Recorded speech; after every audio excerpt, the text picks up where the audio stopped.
Assalamualaikum warahmatullahi wabarakatuh. Perkenalkan, aku Putri Panggali, mahasiswa semester 6, Fakultas Ekonomika dan Bisnis, Prodi Manajemen.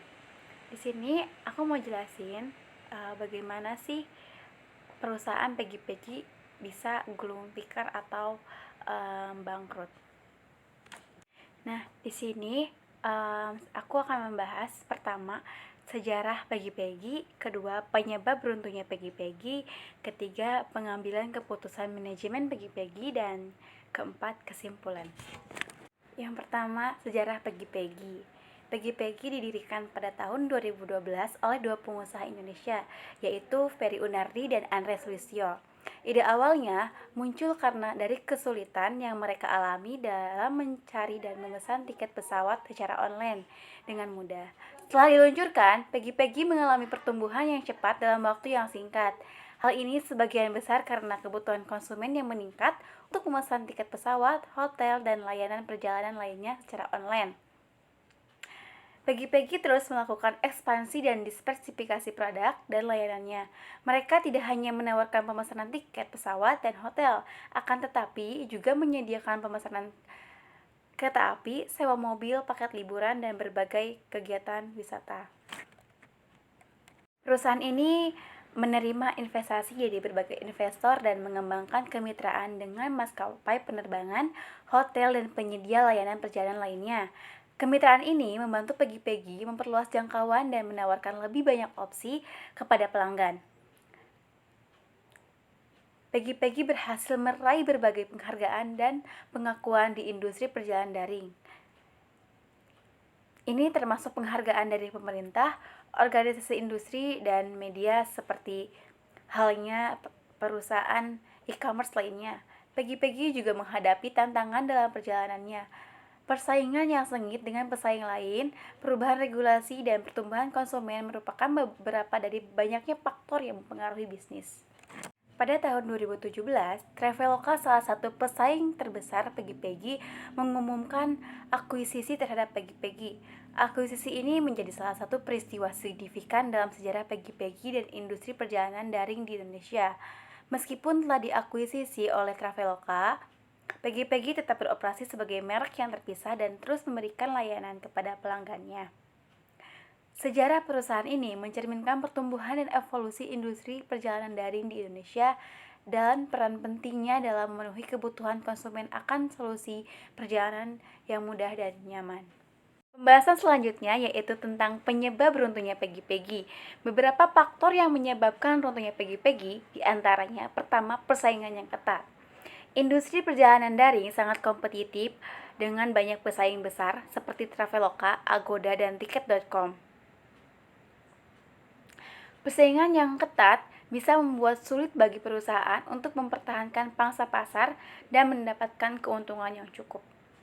Yang kedua, perubahan dalam kebiasaan konsumen. Perubahan kebiasaan konsumen, terutama dalam hal cara mereka memesan tiket perjalanan, bisa mempengaruhi kinerja perusahaan. Jika konsumen beralih ke platform atau pelayanan lainnya, Pegi-Pegi mungkin mengalami penurunan pendapatan. Ketiga, krisis ekonomi. Beberapa tahun ke belakang, Indonesia mengalami krisis ekonomi yang disebabkan oleh COVID-19. Penurunan pendapatan dan permintaan dari konsumen dapat menyebabkan kesulitan keuangan. Keempat, masalah manajemen atau keuangan internal. Masalah internal seperti manajemen yang tidak efektif, keputusan yang buruk, atau kurangnya inovasi dapat menyebabkan kesulitan finansial bagi perusahaan. Semua faktor ini, baik secara individual maupun kombinasi dari beberapa faktor, dapat mempengaruhi kinerja keuangan dan keseluruhan bisnis Pegi-Pegi dalam hal ekonomi manajerial, dan pada akhirnya dapat menyebabkan penutupan perusahaan. Pembahasan selanjutnya yaitu tentang pengambilan keputusan manajemen Pegi-Pegi. Langkah yang diambil manajemen Pegi-Pegi dalam situasi tersebut yaitu pertama, analisis finansial mendalam. Pegi-Pegi terus melakukan analisis menyeluruh terhadap situasi keuangan mereka. Ini mencakup pengevaluasian pendapatan, biaya operasional, utang, arus kas, dan aset perusahaan. Yang kedua, pemangkasan biaya. Perusahaan terus melakukan pemangkasan biaya untuk meningkatkan efisiensi operasional dan mengurangi beban keuangan.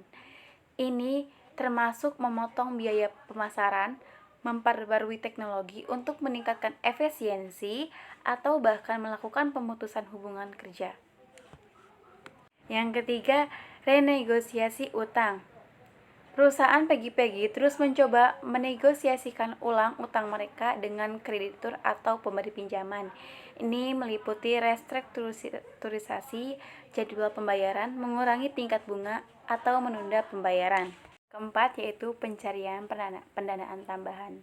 Perusahaan terus mencari pendanaan tambahan melalui investasi baru, pinjaman, atau sumber pendanaan lainnya untuk membantu mengatasi masalah keuangan mereka. Dan yang kelima, reorientasi strategi bisnis. Pegi-pegi terus mengubah atau menyesuaikan strategi bisnis mereka untuk menghadapi tantangan pasar yang ada. Ini termasuk fokus pada segmen pasar yang lebih menguntungkan, mengembangkan produk atau layanan yang baru, atau mengeksploitasi model bisnis alternatif. Dan yang terakhir yaitu kesimpulan. Meskipun pegi-pegi sudah mengupayakan beberapa hal, akan tetapi hal tersebut tidak bisa mempertahankan bisnisnya. Tanggal 11 Desember 2023, pegi-pegi mengumumkan penutupan layanan mereka setelah 12 tahun beroperasi. Pegi-pegi mengumumkan dalam pernyataan resmi mereka melalui unggahan mereka di Instagram @pegi-pegi. Melalui unggahan tersebut, pegi-pegi menyampaikan pamit dan terima kasih kepada pelanggan serta mitra akomodasi dan transportasi. Hampir genap 12 tahun menjadi solusi travel kamu merupakan pengalaman yang tak tergantikan bagi pegi-pegi. Namun dengan berat hati, pegi-pegi harus pamit, tulis pegi-pegi. Melalui unggahan yang sama, pegi-pegi juga memaparkan bahwa pelanggan tidak perlu khawatir dengan tiket yang sudah dipesan dari aplikasi. Pegi-pegi menyampaikan bahwa setiap pemesanan hingga tanggal 10 Desember 2023 pukul jam 23.59 waktu Indonesia Barat masih berlaku seperti biasa. Pegi-pegi juga masih memberikan layanan terakhir bagi pelanggan yang mengalami kendala dan pertanyaan. Layanan refund dan pergantian jadwal atau reschedule juga masih dibuka melalui customer service di email customerservice@pegipegi.com. Sebagai penutup, aku ucapin terima kasih kepada kalian yang sudah menonton. Semoga informasi tadi bisa memberi wawasan yang berharga dan inspirasi baru untuk mengatasi tantangan yang dihadapi. Sampai jumpa pada kesempatan berikutnya. Assalamualaikum warahmatullahi wabarakatuh.